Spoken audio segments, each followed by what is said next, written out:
Tommy from Intelligence here, and on this channel we want to give you unbiased news, but sometimes the gamer inside of us gets too optimistic over rumors.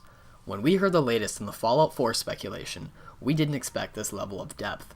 This video will be recapping the facts, rumors, hoaxes, and some of the more intelligent speculation of the future of the series, as well as bringing you up to speed on the most recent facts. This is titled Episode 0 because it will be covering everything up until this point, and for this reason, this episode will be longer than the rest of them, and each episode after will contain information that comes out after this episode airs. So this all started on January 8th, 2013. Eric Todd Dellums, the infamous voice of Three Dog in Fallout 3, tweets out, quote, "To all of my hashtag Fallout 3 and hashtag 3Dog fans, there may be more of the dog coming. Fingers crossed." End quote. He also states that he was given permission to release that tease by Bethesda. This set in motion a giant manifestation of hype, rumors, hoaxes, and research from the Fallout community. The snowball has been rolling ever since. This was not the first we have heard of a sequel to Fallout 3. We know that Obsidian's title, Fallout New Vegas, was not a direct sequel to Fallout 3.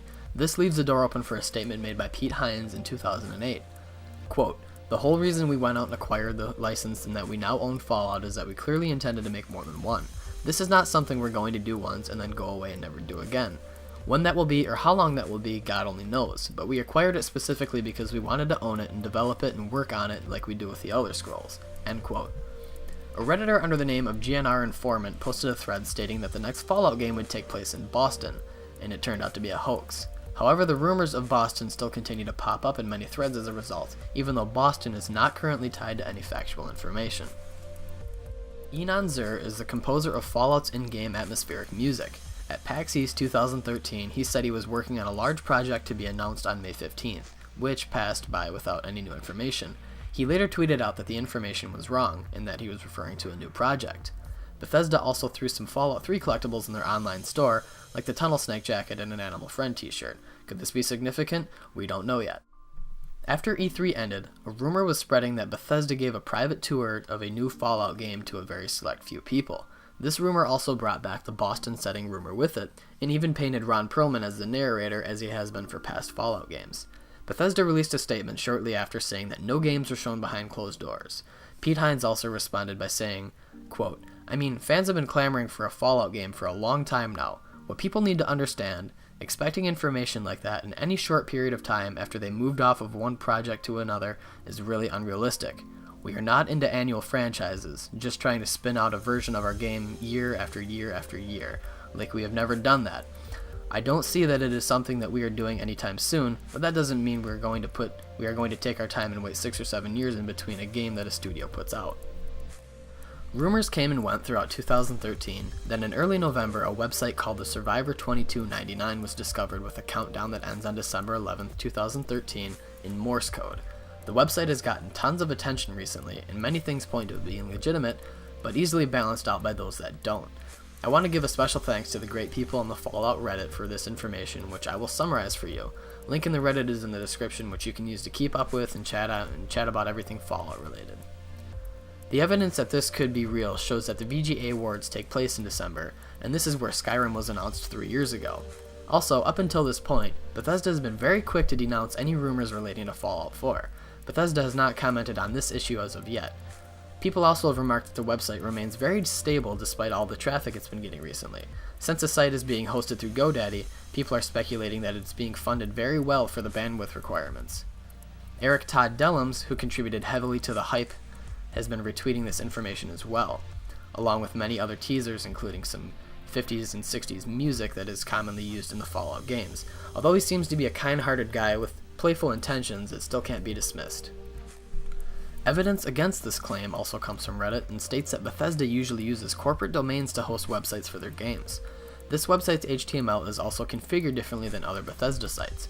Also, whoever's in charge of coding the website seems to be making changes to the coding as people point out errors and inconsistencies on Reddit.